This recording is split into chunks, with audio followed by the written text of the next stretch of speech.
പശയും mummy പശയും എല്ലാം പറഞ്ഞു കൊടുത്തു. എന്താ കൊരങ്ങൻ പോയിട്ട് പാമ്പിനോട് ചോദിച്ചു, പാമ്പി പാമ്പി നീ എന്തിനാ പാവം പശുക്കളുടെ മുട്ടകൾ മുഴുവനും തിന്നെ? അപ്പ പാമ്പ് പറഞ്ഞു, നീ ആരാടോ എന്നോട് ചോദിക്കാൻ? നീ ഇവിടുന്ന് പൊയ്ക്കോ, അല്ലെങ്കിൽ ഞാൻ കുത്തും.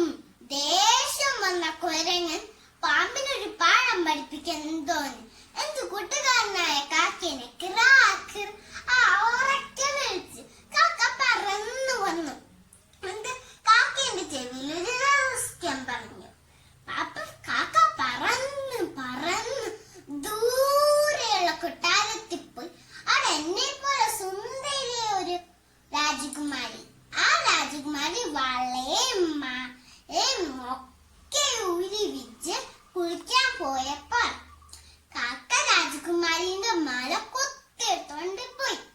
തോഴിമാർ അത് കണ്ടപ്പോ വടന്മാരോട് പറഞ്ഞു, കള്ളൻ കള്ളൻ നമ്മള് രാജകുമാരി മാല കട്ടുകൊണ്ട് പോകുന്നേ. വടന്മാർ കൊണ്ടുപോയി കാക്കേന്റെ പുറകെ ഓടി. കാക്ക പറന്ന് പറന്ന് മുട്ടയിൽ തിന്ന് സുഖമായി കിടക്കുന്നവർ എന്താ പാമ്പിന്റെ പൊത്തിലിട്ടു. പാമ്പ് ചന്നു തുറന്ന് നോക്കുമ്പോ നല്ല തിളങ്ങുന്ന മാല. വടന്മാർ പാമ്പിനോട് ചോദിച്ചു, പാമ്പേ പാമ്പേ ആ മാല ഞങ്ങള് രാജകുമാരിയുടെ.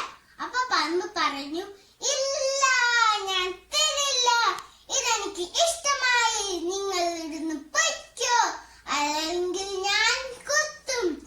ദേഷ്യം വന്ന വടന്മാർ പാമ്പിന്റെ തലക്കിട്ട് തപ്പേ തപ്പേ അടി കൊടുത്തു. പാമ്പ് ചത്തുപോയി. വടന്മാർ മാല എടുത്തോണ്ട് പോയി. അവിടെ ഇരുന്ന കാക്കയും കൊരങ്ങനും ഡാഡിപ്പശയും മമ്പിശയും എല്ലാവരും തുള്ളിച്ചിരിച്ചു. ഈ കഥയിൽ നിന്ന് കൂട്ടുകാർക്ക് എന്ത് മനസ്സിലായി? വിതയ്ക്കുന്നതേ കൊയ്യൂ, അഹങ്കാരം ആപത്ത്. അതുപോലെ ആപത്തിൽ സഹിക്കുന്ന കൂട്ടുകാരാണ് യഥാർത്ഥ കൂട്ടുകാർ. നമ്മൾക്കും അതുപോലെ ആവണ്ടേ? Thank U.